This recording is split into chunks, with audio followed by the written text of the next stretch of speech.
Hey everybody, this is Petey from the Spin Rack. We also have Calvin Ellis, ready to rock. today we were ready to watch the fourth season of Strange New Worlds. Are you ready to go?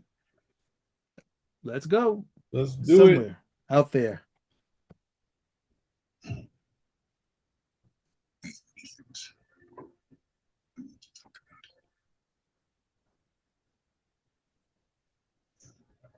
Oops. Dreams. Fears.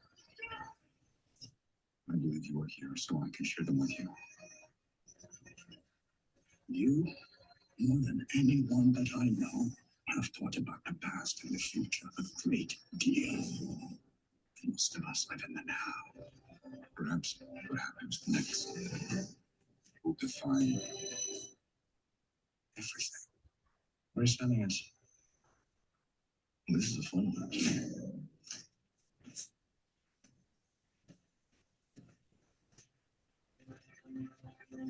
I know what we are about to do is hard. There's never any reason to do something alone when you need help. There's too much at stake. This horse is a trap. Everyone out now. We need to get off this ship. Everybody, hang on to something. Everything. Everything. Let's save the ship and our friends. We're facing the finest crew in Starfleet, and they will be able to fight back in ways you cannot imagine. We've seen a lot of strange new worlds. We'll never see something like this again.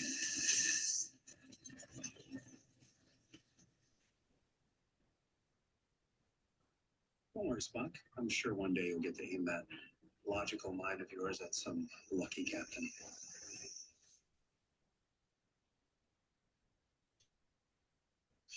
What do you say, sir? Uh, I don't know. I can't say I'm interested. Wow. Is this the last season? No, five, but it might be a truncated split 4 and 5 into two. Mm, I think I'm probably gonna. I was, really into the show. I think I'm gonna wait until the show is complete and just watch it all at once. For me, I was enjoying it. I think the problem with the show has been they introduced a lot of characters, uh, introduced a lot of other characters, and I've always been for supporting characters. There were characters that were taking away from the story. Now, if you have Kirk in there from time to time, yeah, but like Chapel's boyfriend to add some new tension to the Spock and Chapel thing, and then you add then moving away from number one where they did a lot of stuff in number one, but it's like I was watching the show for the characters that were in the cage. That's we had three of them. And, they also added Benga in there, who wasn't necessarily on that. I think it was, but he was a mainstay walking around the regular Enterprise. So it'd be interesting seeing him, in that thing. But and Chapel, who was in, obviously Chapel couldn't be in the cage because she was already number one in the story, the actress. Um, so I think if they can just not try to go to all the three main characters because you already have the characters interacting with all these, all the aliens and whatnot. Have one other supporting character. Don't kill yourself. But it's already too late because the we're trying to get to the original series, and now you're throwing in stuff we saw in what's that thing? Star Trek, The Final Frontier. You got what Scott Hmm. Uhura making out or something like this here. So, Hmm. or this it? I guess this was it's not a Vulcan, so I think that's Scotty there. But that we only saw a bit of that in what's that thing in the Final Frontier. So let's not don't try to run to the finish line. And smarter people actually, you can't get away from that. People want to, but you want to do like what happened in the what's that thing? The Planet of the Apes, right? Because they tried to close the loop, but the loop had changed. So it's kind of like, how did we get to this part? Wasn't it just like a shift, like the same where people say the dinosaurs, it was like a shift that happened, or maybe with the nuclear bomb or something like that. There's a shift that happened, and like when you get to the loop, it's like, oh wait a second, they're good humans and they're bad, bad humans in the battle, the Planet of series after that. It's like they can't close the loop. There's no chance. So here they're trying to run to it, but the hard part is I think my brother's description of the Phantom Menace, and him, he was saying he didn't want to see any of those movies because all you do at the end is put Yoda in the swamp, and then you put the kids over here, and though you don't get your story from just kind of running to that. It'd be kind of better to leave Pike alive. Then you can always say, hey, we were still going on our missions at some later point, but the idea is to be like, hey, let's give them a close to go to the next thing. And they know we got it. Kirk left, and then at some point later, Picard was on there, and we saw what happened after Kirk, and they wasn't a good captain, so we didn't need to see that either. So that's the thing. You don't necessarily want to see the end to try to tie into the other ones or connect, but people will say they're doing that where they're just kind of running the ground. So I definitely like the series. I just think they kind of lost their way. Like most of the Star Trek stuff, they have a hard time keeping that what they had when they well actually it's not that kind. The original series, of course, did. I know the third season was kind of like everyone was already leaving. Gene Roddenberry left, Gene Kuhn had left. So it's kind of like, but the heart of it was the actors. So they kind of kept the ship together on that thing. As you go along, in my opinion, the other ones kind of, everyone strays as you go on any TV show. But, you have the actors there. Don't go away from them. Stick to the actors that you have, Kirk was pushing it, but now you brought up so many other characters. Who wants to see stories with the Sulu on the ship? Well, they did one, but that was like a movie. That was like was it Enemy Mine or whatever that movie was? They like totally ripped that off, but what actually that was taken from a sci-fi thing already. So anyway, I've been a fan of it, and you got to end strong. There's no reason to fall apart because all of the Star Trek stuff is like at the tail end, you know. End strong. Don't kill Pike. Don't put him in the wheelchair just to do that. We know he gets into the wheelchair. They said that he's worried about that. That's the thing. It happens some point later, but people can't help themselves. And but yeah, I really wanted to see a number one thing, and they kind of strayed away from that. And I want to see Pike and of course Spock, but they really strayed away from number one. And then we got all this other stuff. But at the same time, there was some stuff that was a lot of fun. So end strong, guys. All right, getting out of here. Um, what's next for? What's a good question? What's next? What are they going to do next with Star for the run of what they did and the amount of shows and all this other stuff and the missteps in the Section 31? What do they do next? Cal, I'm asking you that. You go back to the Enterprise. Go back to them. Okay. New adventures with the new cast of the event, what they set up. So they'll have it set up and They'll have probably go back like the new adventures of the old Enterprise. like that's the old Christine. Hey, that's they tried to do something new with what was that Starfleet Academy? Mhm. And well they seriously bungled on that one, but you can't go wrong with the originals. I would like to say that maybe you there's really no revisiting the next generation with the exception of like three characters that anybody's concerned about. Picard, Data, and Worf. Otherwise, everybody else they really just don't they don't care about.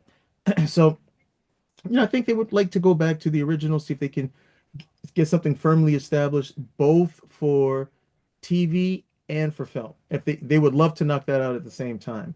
So we could do the stuff over here, have the television, and then we could definitely jump to the films as well. Well, did you watch the final season of Picard? Yeah, I watched all three. I was surprised. You're surprised that they went back to having all of the. I They was started surprised I with the liked it. I Doctor, wasn't interested. huh? I wasn't interested initially, Okay. but somebody was watching it and I decided, okay, I'll watch it too. And hey, it actually was better than I thought. Okay. Because if I actually, utilized the Doctor, she was a part of the mystery in the beginning, and then closing up. But my thing was, you just ish can your whole Picard cast.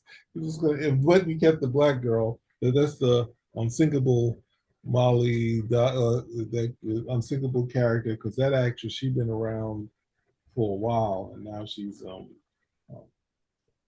Jerry Ryan's girlfriend. Like, come on, we don't want to see that. We didn't want this to happen to 7 and 9. But anyway, I would take Chakotay before that. I would almost that hurt even saying that. But all right, we're What out of here. what'd you say?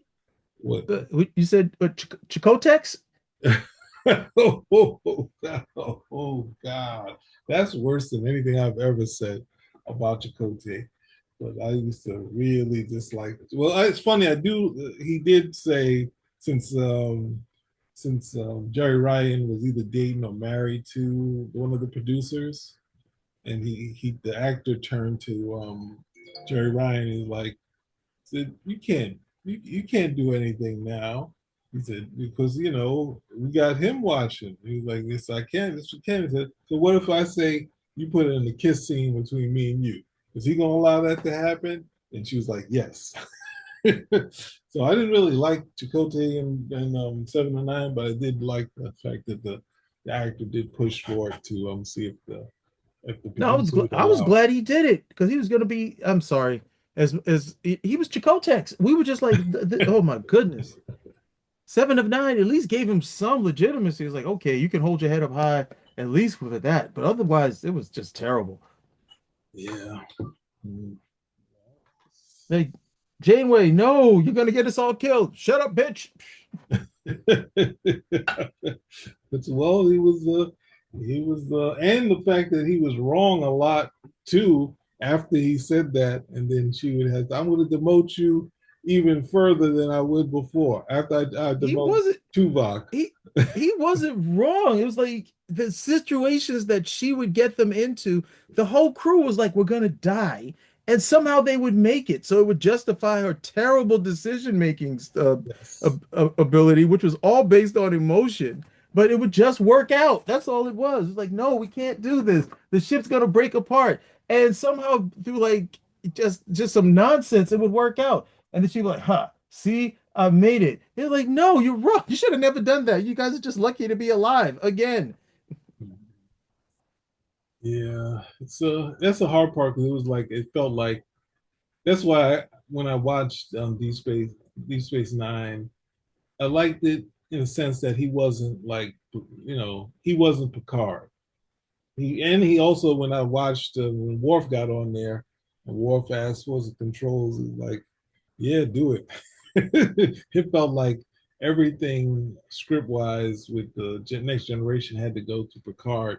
The thing that who's it? Leonard Nimoy used to struggle with William Shatner. He was like, my character would at times be like just agreeing with what the captain said. So the captain would say, "Hey Spock, can you do X Y Z?" And yes, Captain, that would do X Y Z. You would do A B C D D E, like all this other stuff.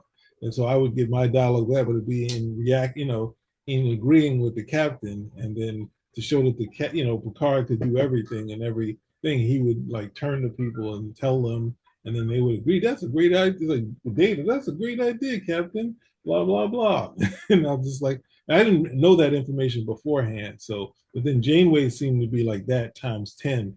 And then when we allow the captain to meet the captain, and I was like, I really hate the captain meeting himself, and then Janeway meeting herself, and I need to convene with myself.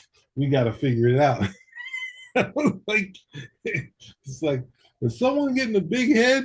Yes. And the funny part is hearing that the other actors experiencing that, especially when 7 of 9 came on the show. So, and the show definitely needed something because we had a Star Trek series that people were kind of saying, hey, it's like this and like that, and not fitting in there, and with, this whole thing, and then you had something that really drew a lot of characters in. So um, but we have this. We've had a run of series, and I think